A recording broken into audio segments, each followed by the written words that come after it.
Hello and welcome to job Adda. प्यारे बच्चों, आपको पता है हम हिस्ट्री के इस सीरीज में एंशिएंट शुरू कर रहे हैं, शुरू करी हुई है हमने, और मैं आपको एंशिएंट ये सब पढ़ा के मैं आपको ले आया हूं बुद्धिज्म तक। और मैंने आपको बुद्धिज्म इससे पिछले वाले एपिसोड में पढ़ा दी है। अब हम आगे पढ़ेंगे जैनिज्म। तो अब मैं आपको ये बता दूं कि पिछले एपिसोड में मैंने आपको ये बताया था कि बुद्धिज्म में डिवीज़न हो गया। इस डिवीज़न में हीनयान और महायान के बारे में आपको बताया। फिर मैंने आपको इन दोनों में डिफरेंस करके बताया कि हमने इसमें क्या क्या पढ़ा है।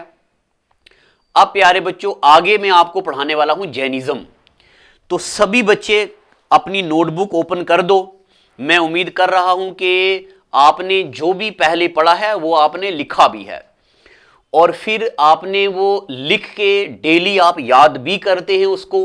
तो अगर आप केएस का पेपर दे रहे हैं तो उसमें आपको ये पूरे तरीके से करामत साबित होगी। तो चलिए हम स्टार्ट करते हैं। मैं आपके सामने से हाइड हो जाता हूं। देखिए, सुनिए, बुद्धिज्म और जैनिज्म में ज्यादातर ये डाउट रहता है कि पहले कौन सा आया, पहले बुद्धिज्म आया या जैनिज्म आया। इसमें कोई शक नहीं है कि पहले जैनिज्म आया, मगर हमारे पास जैनिज्म की एक सीक्वेंस नहीं है, एक कड़ी नहीं है पूरी। जैनिज्म में कहते हैं कि 24 तीर्थंकर आए, यानी कि जैनिज्म में 24 गुरु आए। तीर्थंकर का मतलब होता है गुरु। ये जो 24 गुरु आए, इन गुरु का कोई सीक्वेंस नहीं है कहीं पे। इसलिए कहते हैं कि पहला गुरु जो है वो ऋषभदेव है। क्या जैनिज्म का पहला गुरु कौन सा है? ऋषभदेव। ऋषभदेव के दो बेटे हैं, एक का नाम है सम्राट भरत और दूसरे का नाम है गोमतेश्वर। ऋषभदेव के दो बेटे हैं, एक का नाम है सम्राट भरत और एक का नाम है गोमतेश्वर। जिस दिन मैंने आपको हिस्ट्री का बिगिनिंग करवाया था, उस दिन मैंने आपको पढ़ाया था कि जैन मिथोलॉजी में यह माना जाता है कि ऋषभदेव के बड़े बेटे भरत के नाम पे हमारी कंट्री का नाम भारत पड़ा है।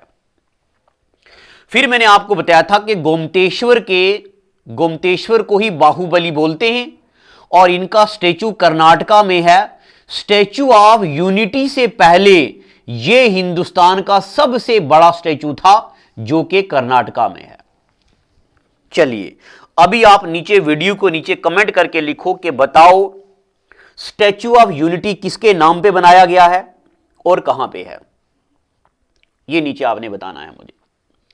अब मेरे प्यारे बच्चों, अभी मैंने आपको यह बताया कि जैन मिथोलॉजी में 24 गुरु हुए हैं, उनमें से पहले गुरु का नाम है ऋषभदेव। ठीक है, इतना पढ़ लिया आपने। अब और आगे ज्ञान बांटता हूं मैं, आगे देखिएगा। इनमें से ढेर सारे गुरुज आए, मगर एक गुरु का नाम इनमें है जो 23वें नंबर पे हैं, जिनका नाम है पारसनाथ। 23 जैन गुरु का क्या नाम है? पारसनाथ। इन पारसनाथ के बारे में आपको मैं बात बताऊं। कहते हैं कि ये जो आगे गुरु आएंगे स्वामी जी, ये उनकी बर्थ से 100 साल पहले ही मर गए थे। ठीक है, ये महावीर स्वामी, देखो यहां पे लिखा है, ये महावीर स्वामी के बर्थ से 100 साल पहले ही मर गए थे। इतना पुराना है जैनिज्म। और इन्होंने 4 नोबल ट्रूथ दिए थे, जिनको महावरताज बोलते हैं। जो 23वें गुरु पारसनाथ हैं, इन्होंने 4 नोबल ट्रूथ दिए। ही गेव 4 महावरताज, यानी कि इन्होंने कहा सत्य, सच बोलना है। इन्होंने कहा अहिंसा, नॉन वायलेंस नहीं करना है। इन्होंने कहा आस्त्या, नो स्टीलिंग, चोरी नहीं करनी है। इन्होंने कहा अपारी गिरा, पोसेशन नहीं करना है, यानी कि सच बोलने को कहा। अहिंसा, लड़ाई नहीं करनी है, हिंसक नहीं होना है। आस्त्या यानी कि चोरी नहीं करनी है। अपारिग्रा यानी कि अपने पास कोई भी माल जमा नहीं करना है। ये सब बातें किसने कही हैं? पारसनाथ ने, यानी कि 23वें गुरु ने। फिर प्यारे बच्चों इसके बाद आते हैं 23वें गुरु के बाद आते हैं 24वें गुरु, जिनका नाम होता है तीर्थंकर। 24वें गुरु जो हैं, 24वें तीर्थंकर जो हैं, यानी कि अब हम उनके बारे में बात करेंगे, महावीर स्वामी के बारे में।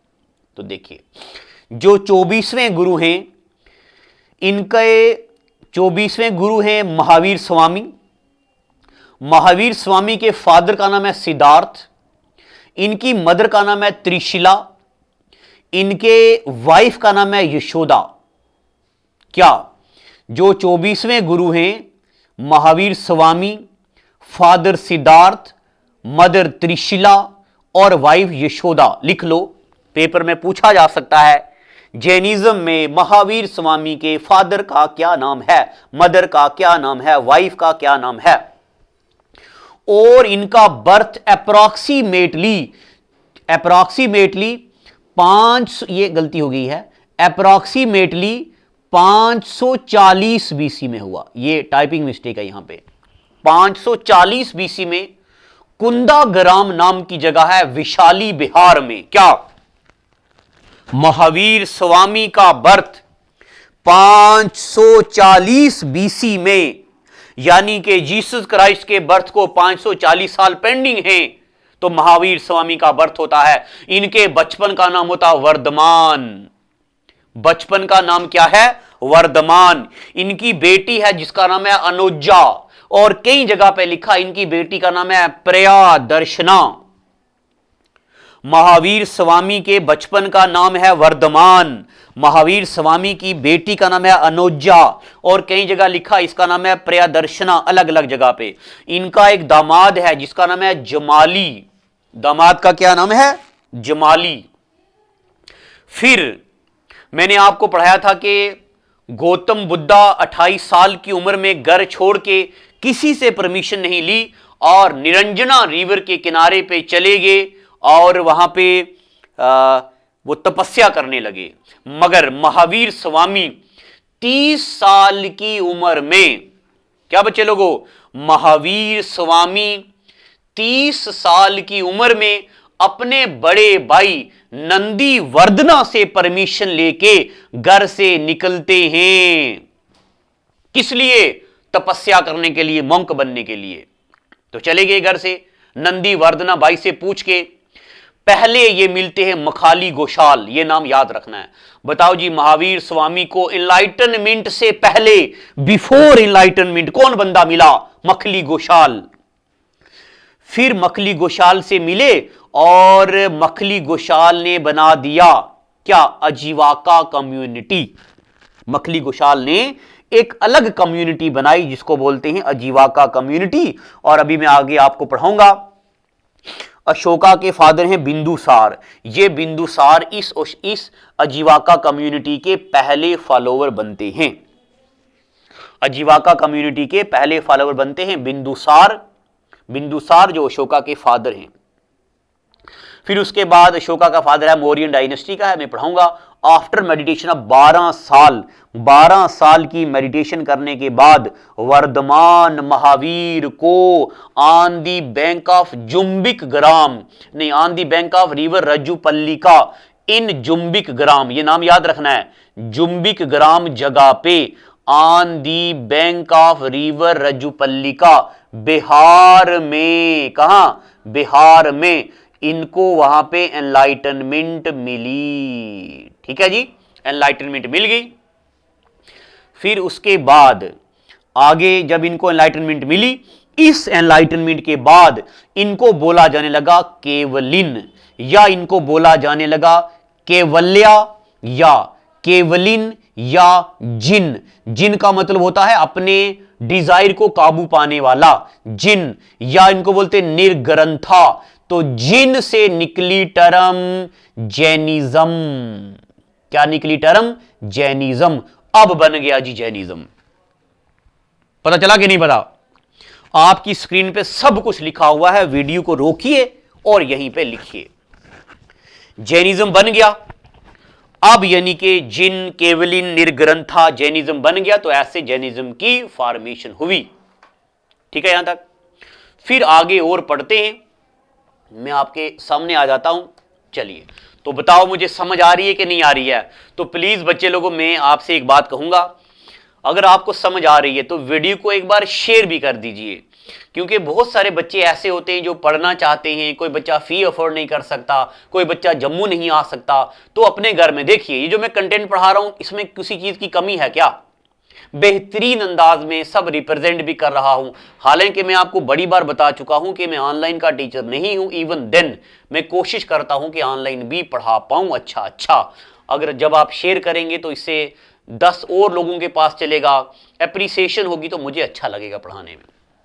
तो चलिए अब आगे देखो, जब ये इनको जब एनलाइटनमेंट मिल गई तो इनका पहला डिसाइपल, पहला स्टूडेंट बन गया जमाली। अब ये जमाली कौन है? वही मैंने आपको बताया था, जमाली इनके दामाद भी हैं। फिर पहली फीमेल डिसाइपल कौन है? चंदना। इनकी पहली फीमेल डिसाइपल बनी चंदना। और उसके बाद सबसे ज्यादा मशहूर 2 डिसाइपल थे, एक का नाम था स्थूल भद्रा, एक का नाम था भद्रा बाहु। बताओ जी, भगवान महावीर के 2 फेमस डिसाइपल कौन हैं? स्थूल भद्रा और भद्रबाहु। फिर इसके बाद आपने याद रखना है, जैनिज्म का सबसे मेन हेड मथुरा हुआ करता था। Mathura was main head of Jainism इन मगध। फिर महावीर स्वामी जो है, इन्होंने 11 डिसाइपल्स अपॉइंट किए थे, 11 डिसाइपल्स अपॉइंट किए थे रूल करने के लिए, जैनिज्म को फैलाने के लिए, जिनको गंधाराज बोलते हैं। क्या बोलते हैं? गंधाराज। फिर इनमें आपने एक बात याद रखना है, इन डिसाइपल में से एक बंदा था जिसका नाम था आर्या सुधर्मन। क्या नाम था? आर्या सुधर्मन इनका सबसे मशहूर डिसाइपल था। फिर उसके बाद मैं आपको यह भी बता दूं, यह पहली जैन यूनियन का प्रेसिडेंट भी रहा है। जिस तरह बुद्धिस्ट यूनियन पढ़ा ना हमने, उसी तरह जैन यूनियन का पहला प्रेसिडेंट रहा आर्या सुधर्मन। फिर 468 बीसी में Mahavir Swami died at Pawapuri, capital of Malla Mahajanapada. मैंने आपको महाजन JNPAD, मैंने आपको महाजनपद पढ़ाए थे ना, नाम सुनाया था ना, तो उनमें से मल की कैपिटल थी ना, सॉरी, महाजनपद जो है मल की कैपिटल थी पावापुरी, वहां पे स्वामी की डेथ होती है। फिर अब मैं आपको एक बात बताता हूं, स्वामी की डेथ के बाद वहां पे क्या हुआ कि 300 बीसी में, लगभग 300 बीसी में 12 साल का फेमाइन आया था। अंदाजा लगाओ, 12 साल लोग भूखे रहे थे। तो 12 साल का जब फेमाइन आया, तो मैंने अभी आपको पढ़ाया 2 रूलर थे, एक का नाम था स्थूल भद्रा, एक का नाम था भद्रा बाहु। अभी लाता हूं स्क्रीन पे, ये देखो। तो अच्छा एक बात पहले ये भी सुन लो, इन्होंने ना ब्रह्मचार्य टर्म दी थी। वो जो 4 महावर्ताज मैंने अभी आपको पढ़ाया ना, उस 4 महावर्ताज में एक और टर्म दिया ब्रह्मचार्य, यानी कि इंसान को अकेला रहना चाहिए, किसी पे डिपेंड नहीं रहना चाहिए। तो जैनिज्म में मैंने अभी आपको बताया कि 12 साल का फेमाइन आया। इसके बाद 2 जो इनके मेजर मशहूर डिसाइपल थे, एक का नाम था स्थूल भद्रा, एक का नाम था भद्रा बाहु। ये स्थूल भद्रा और भद्रा बाहु के बीच में थोड़ा मिसअंडरस्टैंडिंग हो गया। भद्रा बाहु ने स्थूल भद्रा को बोला कि आप अपने इन डिसाइपल को लेके कहीं मगध, कहीं मथुरा से दूर चले जाओ। तो स्थूल भद्रा ने बोला नहीं, ये तो भगवान महावीर की जन्मभूमि है, मैं यहीं पे रहूंगा, मर जाऊंगा, यहीं रहूंगा, कहीं नहीं जाऊंगा। इस इंसिडेंट के बाद जैनिज्म 2 हिस्सों में डिवाइड हो गया। अब मैं आगे आपको पढ़ाऊंगा ना जैन काउंसिल, तो जैन काउंसिल में 2 हिस्सों में डिवाइड हो गया जैनिज्म। एक बन गया सितंबराज और दूसरा बन गया दिगंबराज। तो 12 साल के फेमाइन के बाद जब भद्र बाहु ने स्थूल भद्र को बोला कि अपने इनको ले जाओ, वो नहीं माना, तो ये 2 हिस्सों में डिवाइड हो गया। एक का नाम हो गया दिगंबराज, एक का नाम हो गया सितंबराज। तो अब एक बार मैं आपके सामने आ जाता हूं। तो अभी मैंने आपको जैनिज्म के बारे में सिर्फ इतना बताया कि जैनिज्म कब बना, कैसे बना। फिर मैंने आपको बताया जैनिज्म की डिवीजन होगी सितंबराज और दिगंबराज। तो अब मैं अगले एपिसोड में आपको पढ़ाऊंगा, अब मैं आपको पढ़ाने वाला हूं क्या, जैन की 2 काउंसिल होती हैं, मेजर 2 काउंसिल। तो 2 काउंसिल पढ़ेंगे, फिर उसके बाद प्यारे बच्चों जो मैंने आपको महाजनपदाज के नाम सुनाए थे, अब मैं आपको पढ़ाऊंगा उन्हीं महाजनपदाज में सबसे ज्यादा पावरफुल एक महाजनपदाज आता जिसको बोलते हैं मगध। यानी कि अब मैं आपको पढ़ाऊंगा राइज ऑफ मगध। मगध में हम पढ़ेंगे प्री मौर्यन पीरियड, फिर मैं आपको पढ़ाऊंगा मौर्यन पीरियड, फिर मैं आपको पढ़ाऊंगा after Mauryan period. Pre Mauryan में हम पढ़ेंगे डायनेस्टीज पढ़ेंगे, मैं आपको हरियांका डायनेस्टी, शिशुनेक डायनेस्टी, ढेर सारी डायनेस्टीज पढ़ाऊंगा। फिर इसी में हम पढ़ेंगे अशोका के बारे में।